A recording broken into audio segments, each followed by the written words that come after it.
Hello everyone, welcome back to Law Vita. My name is Aaradhya. आज हम एक और क्रिमिनोलॉजी सब्जेक्ट से जुड़े हुए इम्पॉर्टेंट टॉपिक को लेकर आए हैं।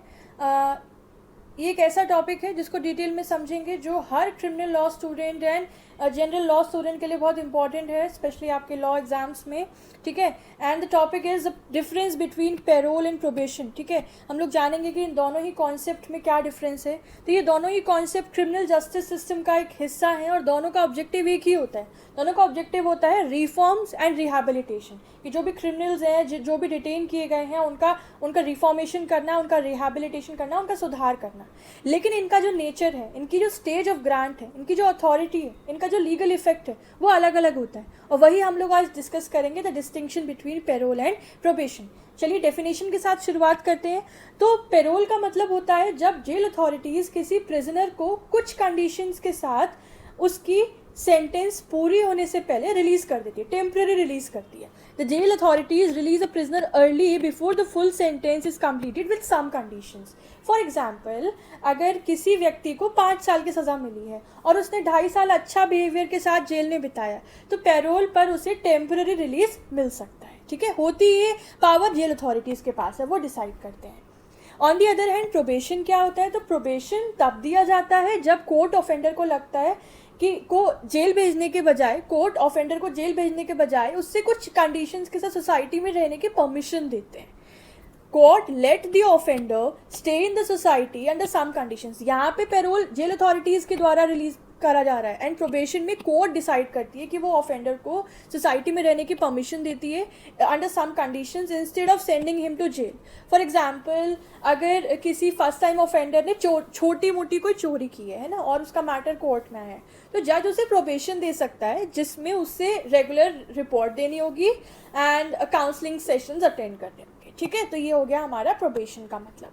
अब बात करें गवर्निंग लॉज की, तो पेरोल किसी सेंट्रल लॉ के अंडर नहीं आता है। ठीक है, ना ही किसी सिंगल लॉ से गवर्न होता है, बल्कि हर स्टेट अपने प्रेजेंट रूल्स खुद डिसाइड करती है और उसके बेसिस पर पेरोल ग्रांट की जाती है। Each state government make its own rules and regulations regarding payroll. इसका मतलब है कि पेरोल का सिस्टम स्टेट वाइज वेरी करता है।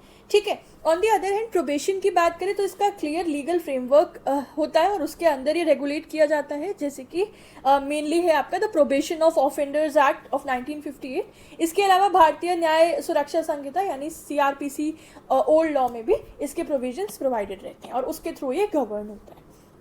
Third point of distinction is who granted, कौन ग्रांट करता है? तो पेरोल ग्रांट करने का डिसीजन पेरोल बोर्ड का, जेल सुपरिंटेंडेंट का या स्टेट गवर्नमेंट का होता है। ये एक एडमिनिस्ट्रेटिव प्रोसेस होता है। ठीक है, द पेरोल बोर्ड और prison authorities decide whether the prisoner should get parole और not. On the other hand probation जो है वो सिर्फ कोर्ट के द्वारा ही दिया जा सकता है। ठीक है, तो mostly judicial magistrate after considering the nature of the offence और the character of the accused decide करते हैं कि प्रोबेशन पर उस ऑफेंडर को भेजना है या नहीं भेजना है। The court gives the probation often checking the nature of crime and the offenders behaviour. ठीक है, अब बात करें कि कब दिया जाता है, व्हेन इज इट गिवन। तो ये एक बहुत ही इंपॉर्टेंट पॉइंट है। पेरोल तब दिया जाता है जब ऑफेंडर कुछ समय जेल में बिता चुका होता है। तो ये पोस्ट कन्विक्शन रेमेडी है, ये बात आप याद रखना। It is given after the person is already spend some time in jail, so therefore it is a post conviction remedy. ठीक है, ये बात आप लिख लेना। On the other hand probation तब दिया जाता है before the accused is sent to the jail. ठीक है, तो ये आपकी प्री कन्विक्शन रेमेडी है कि अभी तक उस पर्सन को जेल नहीं भेजा गया है और उससे पहले ही प्रोबेशन में भेजा जा रहा है। यानी कि कोर्ट डायरेक्ट करते हैं कि जेल भेजने की बजाय ऑफेंडर को प्रोबेशन पर रिलीज कर दो। ठीक है, तो ये इन दोनों का क्रूशियल डिफरेंस है कि ये कब दिया जाता है। ये जेल में रहने के बाद दिया जा रहा है और ये जेल भेजने से पहले। चलिए अब बात करें नेचर की, तो पेरोल एक टेम्पररी रिलीज होता है ना। प्रिजनर जेल से बाहर आता है लेकिन उसकी पनिशमेंट अभी खत्म नहीं हुई होती है, so therefore it's a temporary और early release from the prison under certain strict conditions. Probation की बात करें तो प्रोबेशन में जेल भेजा ही नहीं जाता है, ऑफेंडर को कम्युनिटी में रहते हुए, सोसाइटी में रहते हुए रिफॉर्म होने का चांस दिया जाता है। तो एक ऑल्टरनेटिव होता है जेल का, है ना, कि अभी तुमको जेल नहीं भेज रहे हैं और तुमको समाज में ही रहना है, पर जो भी कंडीशंस दिए उनको फुलफिल करते हुए। ठीक है, नेक्स्ट इज की द टाइप ऑफ डिसीजन। तो जो डिसीजन पेरोल का होता है, पेरोल ग्रांट करने का, वो एक क्वासी जुडिशियल डिसीजन है, क्योंकि ये जनरली हमने बताया कि जेल अथॉरिटी या एडमिनिस्ट्रेटिव अथॉरिटीज़ के द्वारा लिया जाता है, not by the court, therefore it is a quasi judicial decision. And probation एक प्योरली जुडिशियल डिसीजन है ना, कोर्ट के ऑर्डर पर ही जो है प्रोबेशन का डिसीजन बेस्ड रहता है, इट इज टेकन बाय अ जज of the court. Next eligibility की बात करें तो पेरोल उन प्रिजनर्स को दिया जाता है जिन्होंने गुड कंडक्ट दिखाया हो, है ना, और सेंटेंस का कुछ पार्ट कंप्लीट कर लिया हो, ये इसकी बेसिक एलिजिबिलिटी होती है, that they have shown the good behaviour, जितने दौरान वो लोग जेल में रहे वो ऑफेंडर, एंड उन्होंने कुछ पार्ट जो है अपने सेंटेंस का वो पूरा कर लिया हो। On the other hand probation की बात करें तो प्रोबेशन यूजुअली दिया जाता है for the first time offenders, है ना, स्पेशली द माइनर क्राइम्स, छोटे मोटे क्राइम्स जब वो लोग करते हैं जहाँ कोर्ट समझते हैं कि ऑफेंडर को रिफॉर्म किया जा सकता है, जेल भेजने की जरूरत नहीं है, तो usually it is given to the first time offenders और फॉर द माइनर क्राइम्स, ठीक है। And the last point here is if rules are broken, no it's not the last, sorry, it is 8th point, if the rules are broken, parole conditions अगर violate की गई, मतलब जिन conditions पे भेजा गया वो कंडीशंस ब्रेक कर दी उस ऑफेंडर ने, तो प्रिजनर को वापस जेल भेज दिया जाता है to serve the remaining sentence, ठीक है। If the conditions are broken the person is sent back to jail to complete the remaining sentence. Probation की बात करें तो प्रोबेशन के रूल्स वॉयलेट होने पर कोर्ट प्रोबेशन कैंसिल करके इम्प्रिजनमेंट दे सकता है ना, यही तो होगा, ठीक है। 9th पॉइंट इज पर्पस, तो इनका पर्पस क्या है पेरोल ग्रांट करने का या प्रोबेशन ग्रांट करने का, तो पेरोल का पर्पस होता है प्रिजनर को सोसाइटी में री इंटीग्रेट करना, ताकि वो वापस से समाज में जुड़ सके, अपने जो उसके रिश्ते हैं उनके साथ वापस इंटीग्रेट कर सके, and after the partial punishment, तो बेसिकली एक टेस्ट करता है कि क्या प्रिजनर सोसाइटी में वापस जाने के लिए तैयार है या नहीं है, तो ये इसका प्राइमरी गोल होता है। प्रोबेशन की बात करें तो प्रोबेशन का ऑब्जेक्टिव होता है जेल के बजाय सोशल रिहैबिलिटेशन प्रोवाइड करना। कहते हैं ना कि जेल हमेशा एक लास्ट ऑप्शन होना चाहिए, है ना, बेल फर्स्ट ऑप्शन होना चाहिए, इस तरीके का एक कोटेशन भी है बहुत famous.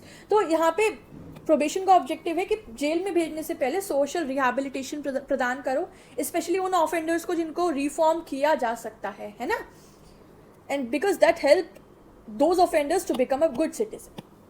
Okay, the last point is social stigma, तो पेरोल के केस में स्टिग्मा ज़्यादा होता है क्योंकि ऑफेंडर जेल जा चुका है ना, यहाँ पे जो एक समाज में एक बोलते हैं ना कि धब्बा, तो पेरोल वाले चांस में धब्बा ज़्यादा है क्योंकि पर्सन जो है वो जेल होकर आया है, जेल में रह कर आया है, सज़ा काट कर आया है।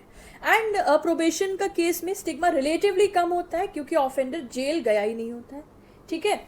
तो बस यही था, यही क्रूशियल आपके 10 पॉइंट्स ऑफ डिस्टिंक्शन थे, आप अपने इससे अच्छा सा आंसर फ्रेम कर सकते हैं, राइट। तो दोस्तों पेरोल और प्रोबेशन दोनों ही क्रिमिनल जस्टिस सिस्टम में रिफॉर्मेटिव अप्रोच का पार्ट है ना, ये आप अभी तक समझ ही गए होंगे, लेकिन दोनों का एप्लीकेशन, टाइमिंग, अथॉरिटी और ऑब्जेक्टिव अलग अलग है।